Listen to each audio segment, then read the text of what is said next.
Can you imagine anything more energizing, more unifying, more filled with satisfaction than working with the members of your family to accomplish something that really makes a difference in the world?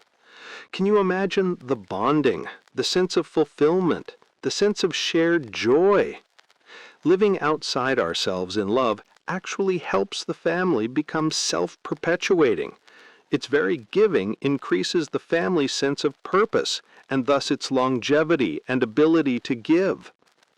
Hans Selye, the father of modern stress research, taught that the best way to stay strong, healthy, and alive is to follow the credo, "Earn thy neighbor's love."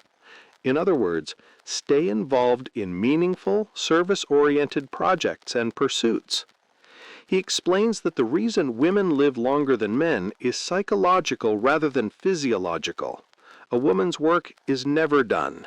Built into her psyche and cultural reinforcement is a continuing responsibility toward the family.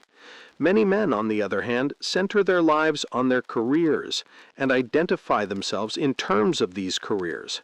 Their family becomes secondary, and when they retire, they do not have this same sense of continuing service and contribution.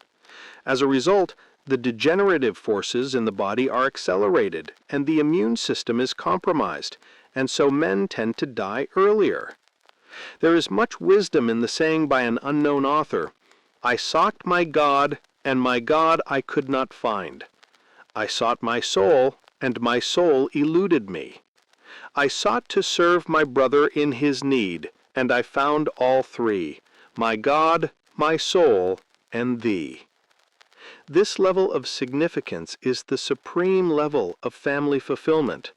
Nothing energizes, unites, and satisfies the family like working together to make a significant contribution. This is the essence of true family leadership. Not only the leadership you can provide to the family, but the leadership your family can provide to other families, to the neighborhood, to the community, to the country.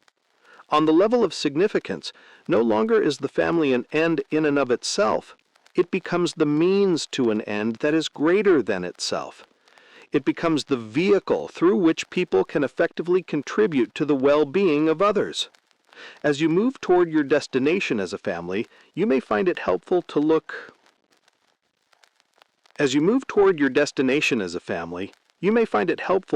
at these 4 different levels as interim destinations on your path. The achieving of each destination represents a challenge in and of itself, but it may also provide the wherewithal to move to the next destination. You will also want to be aware that in moving from survival to significance, there's a dramatic shift in thinking. In the areas of survival and stability, the primary mental energy focus is on problem solving. How can we provide food and shelter? What can we do about Daryl's behavior or Sarah's grades? How can we get rid of the pain in our relationship? How can we get out of debt? But as you move towards success and significance, that focus shifts to creating goals and visions and purposes that ultimately transcend the family itself. What kinds of education do we want to provide for our children? What would we like our financial picture to look like 5 or 10 years down the road? How can we strengthen family relationships? What can we do together as a family that will really make a difference? That doesn't mean that families who have moved to success and significance don't have problems to solve. They do. But the major focus is on creating. Instead of trying to eliminate negative things from the family, they're focused on trying to create positive things that were not there before. New goals, new options, new alternatives that will optimize situations. Instead of rushing from one problem-solving crisis to another, they're focused on coming up with synergistic springboards to future contribution and fulfillment. In short, they're opportunity-minded, not problem-minded. When you're problem-minded, you want to eliminate something. When you're opportunity or vision-minded, you want to bring something into existence. And this is an altogether different mindset, a different emotional, spiritual orientation, and it leads to a completely different feeling in the culture. It's like the difference between feeling exhausted from morning until night and feeling rested, energized, and enthused. Instead of feeling frustrated, mired in concerns, and surrounded by dark clouds of despair, you feel optimistic, invigorated, and full of hope. You're filled with positive energy that leads to a creative, synergistic mode. Focused on your vision, you take problems in stride. The wonderful thing about moving from survival to significance is that it has very little to do with extrinsic circumstances. One woman said this: "We've discovered that economics really has very little to do with achieving significance as a family. Now that we have more, we're able to do more. But even in the early years of our marriage, we were able to give of our time and talents to help others, and it really united us as a family. When our children were very young, we were able to teach them the value of helping a neighbor, visiting a rest home, or taking a meal to someone who was sick. We found that these kinds of things help define our family. We are a family who helps others." And that made a big difference while our children were growing up. I am convinced that their teenage years were very different because of that contribution focus. As you move from survival towards significance, you'll find that there are forces that energize you and help you move forward. Knowledge and hope will push you towards stability. Excitement and confidence drive you towards success. A sense of stewardship and a contribution vision will impel you towards significance. These things are like the tailwinds that help an airplane move more quickly toward its destination, sometimes arriving before the scheduled time.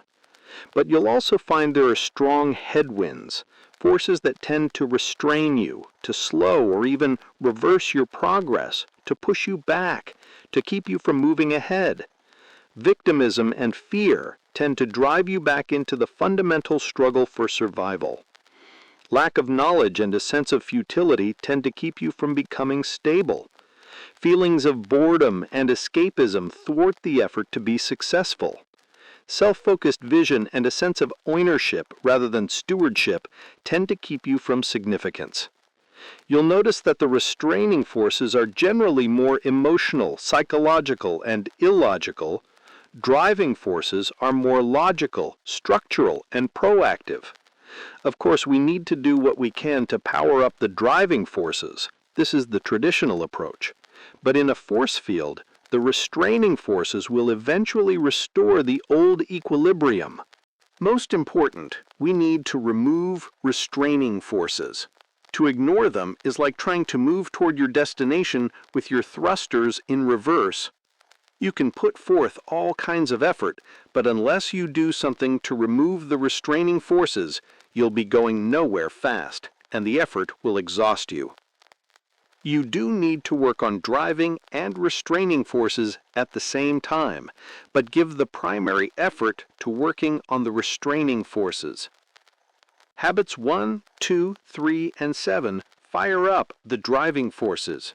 They build proactivity. They give you a clear, motivating sense of destination that is greater than self. In fact, without some kind of vision or mission of significance, the course of least resistance is to stay in your comfort zone, to use only those talents and gifts that are already developed and perhaps recognized by others.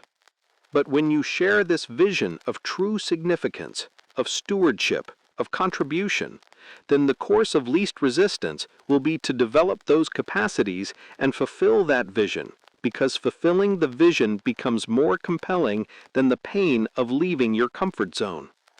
This is what family leadership is about, the creating of this kind of compelling vision, the securing of consensual commitment toward it, and toward doing whatever it takes to fulfill it.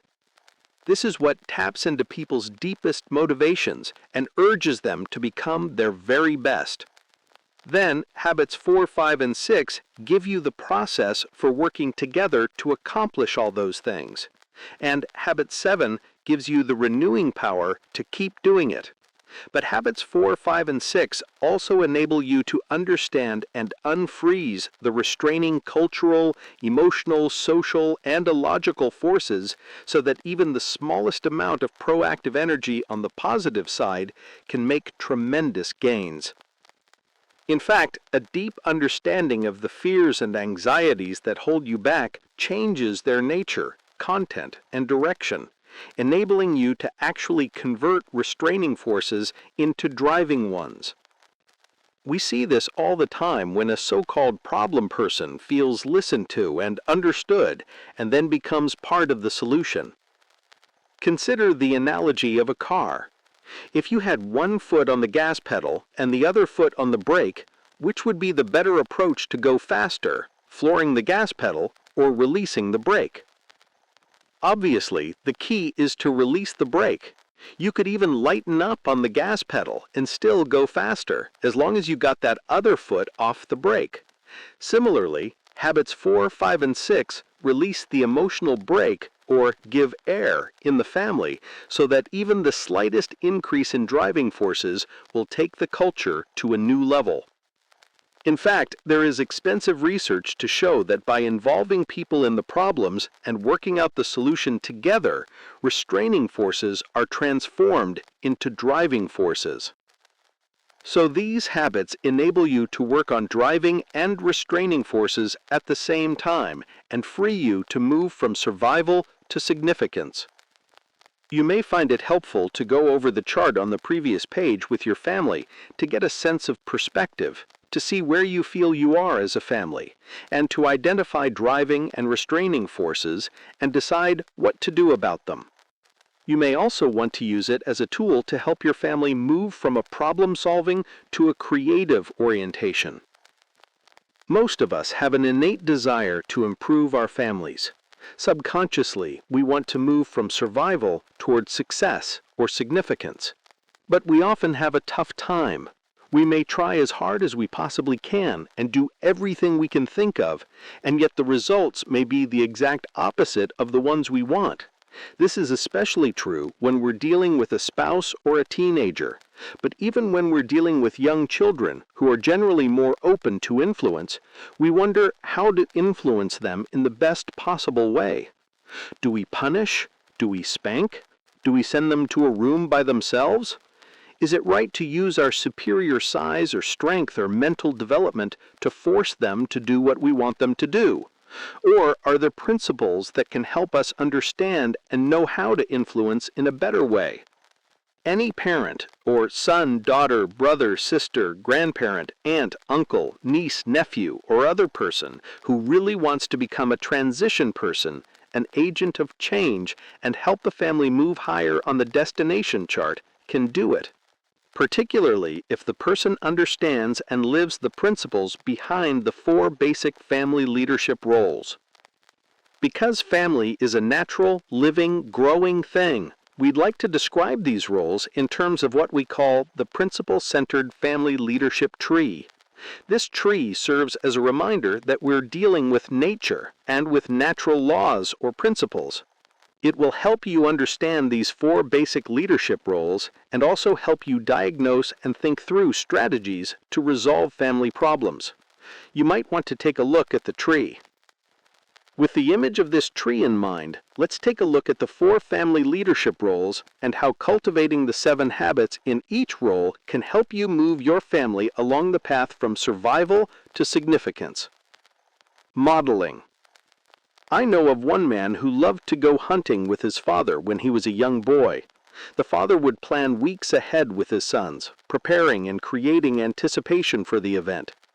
As an adult, this son told us, "I will never forget one Saturday opening of the pheasant hunt. Dad, my older brother, and I were up at 4 a.m.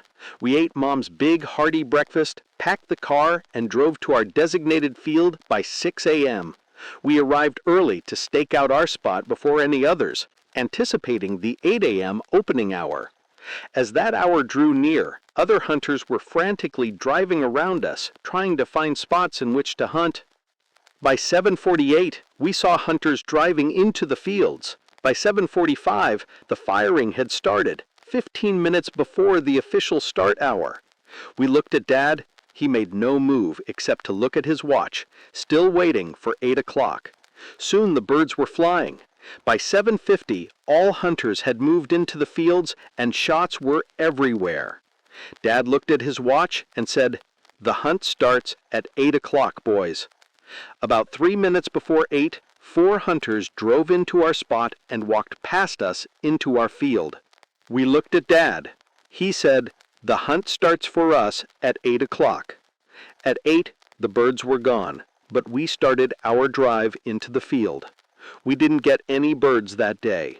We did get an unforgettable memory of a man I fervently wanted to be like, my father, my ideal, who taught me absolute integrity." Now, what was at the center of this father's life? The pleasure and recognition of being a successful hunter, or the quiet soul satisfaction of being a man of integrity, a father and a model of integrity to his boys? On the other hand, I also know of another man who set quite a different example for his son. His wife recently said to us, "My husband Jerry leaves the guidance of our 14-year-old son Sam to me. It's been that way ever since Sam was born. Jerry has always been sort of an uninvolved observer. He never tries to help. Whenever I get after him and tell him he should get involved, he just shrugs. He tells me he has nothing to offer, and I am the one who should teach and lead our son. Sam is now in junior high school, and you would not believe the problems he has. I told Jerry that the next time Sam's school principal called, he would have to take the call because I've had it.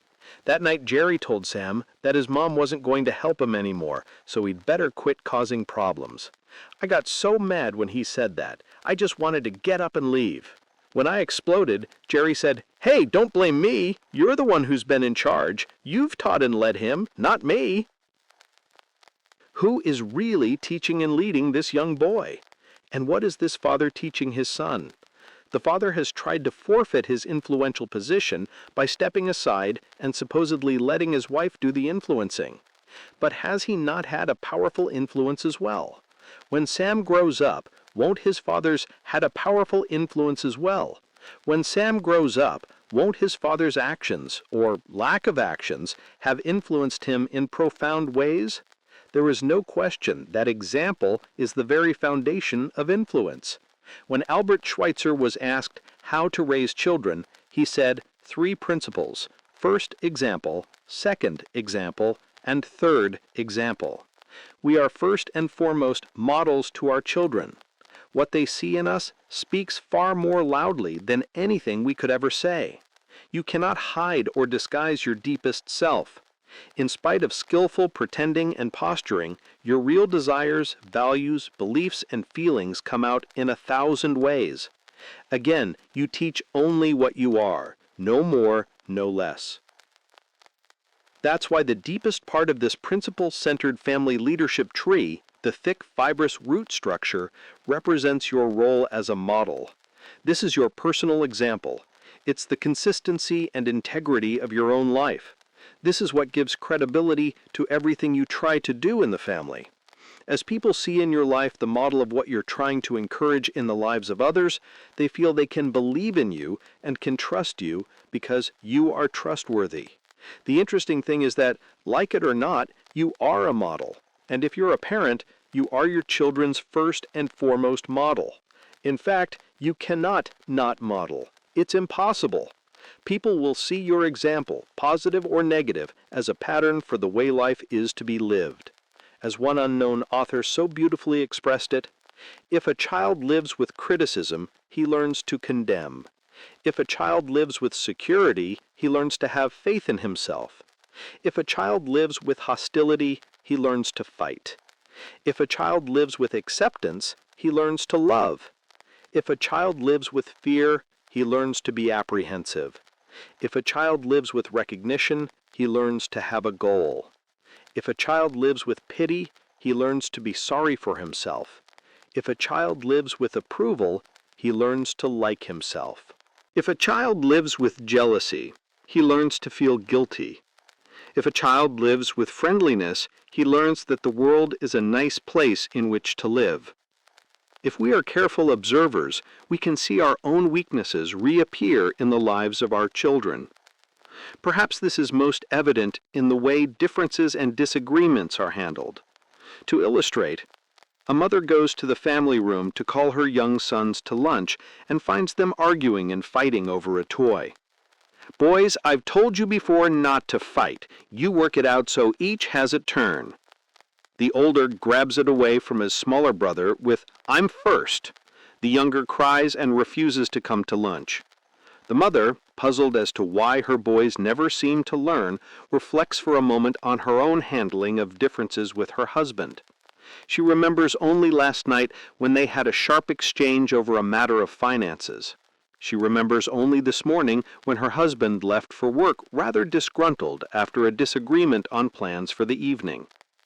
And the more this mother reflects, the more she realizes she and her husband have demonstrated over and over again how not to handle differences and disagreements. This book is filled with stories that illustrate how the thinking and actions of children are shaped by what parents think and do. The thinking of the parents will be inherited by their children, sometimes to the third and fourth generations. Parents have been scripted by their parents, who have been scripted by their parents in ways that none of the generations may even be aware of. That is why our role modeling as parents to our children is our most basic, most sacred, most spiritual responsibility. We are handing life scripts to our children, scripts that, in all likelihood, will be acted out for much of the rest of their lives.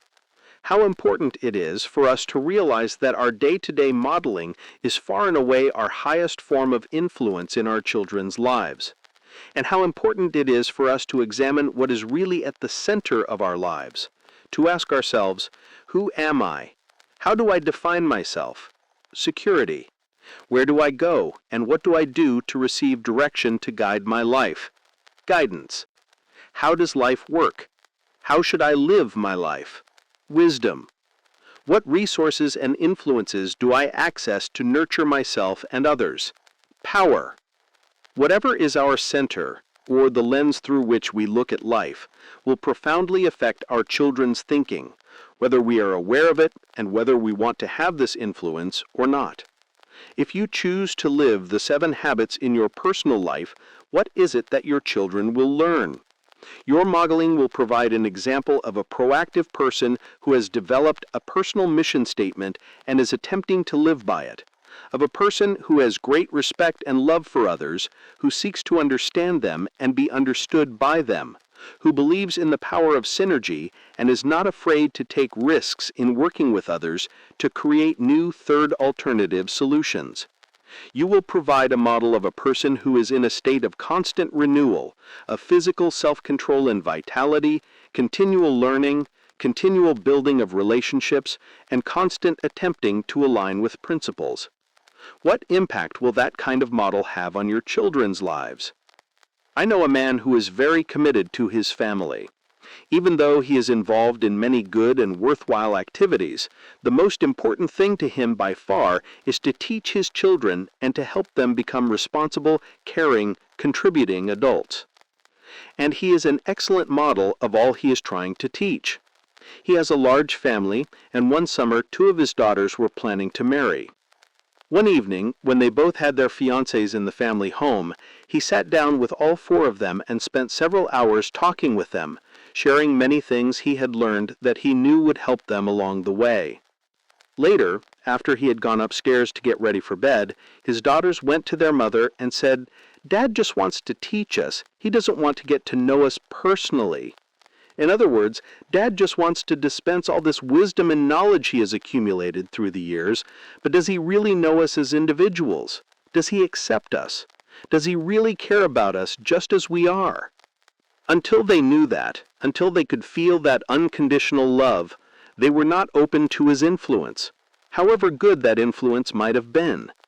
Again, as the saying goes, I don't care how much you know until I know how much you care. That's why the next level of the tree, the massive sturdy trunk, represents your role as a mentor. Mentoring is building relationships. It's investing in the emotional bank account. It's letting people know that you care about them, deeply, sincerely, personally, unconditionally. It's championing them. This deep, genuine caring encourages people to become open, teachable, and open to influence, because it creates a profound feeling of trust. This clearly reaffirms the relationship we mentioned in Habit 1 between the primary laws of love and the primary laws of life. Again, only when you live the primary laws of love, when you consistently make deposits in the emotional bank accounts of others because you love them unconditionally and because of their intrinsic worth rather than because of their behavior or social status or for any other reason, do you encourage obedience to the primary laws of life, laws such as honesty, integrity, respect, responsibility, and trust. Now, if you're a parent, it's important to realize that whatever your relationship with your children, they are your first mentor, someone who relates to them, someone whose love they deeply desire. Positively or negatively, you cannot not mentor. You are your children's first source of physical and emotional security or insecurity, their feeling of being loved or being neglected. And the way you fulfill your mentoring role will have a profound effect on your child's sense of self-worth and on your ability to influence and teach. The way you fulfill your mentoring role with any family member, but particularly with your most difficult child, will have a profound effect on the level of trust in the entire family. As we said in Habit 6, the key to your family culture is how you treat the child that tests you the most. It is that child that will really test your ability to love unconditionally. When you can show unconditional love to that one, the other children will know that your love for them is also unconditional. I have become convinced there is almost unbelievable power in loving another person in 5 ways simultaneously. 1. Empathizing, listening with your own heart to another's heart. 2. Sharing authentically your most deeply felt insights, learnings, emotions, and convictions. 3. Affirming the other person with a profound sense of belief, valuation, confirmation, appreciation, and encouragement. 4. Praying with and for the other person from the depths of your soul, tapping into the energy and wisdom of higher powers. 5. Sacrificing for the other person, going the second mile, doing far more than is expected, caring and serving until it sometimes even hurts. Most often neglected of the 5 are empathizing, affirming, and sacrificing. Many people will pray for others, many will share, but to truly listen empathically, to truly believe in and affirm others, and to walk with them in some kind of sacrifice mode so that you are doing what they would not expect you to do, in addition to praying and sharing, reaches people in ways that nothing else can. One of the biggest mistakes people make is trying to teach, or influence, or warn, or discipline before they have the relationship to sustain it. The next time you feel inclined to try to teach or correct your child, you might want to push your pause button and ask yourself this: is my relationship with this child sufficient to sustain this effort?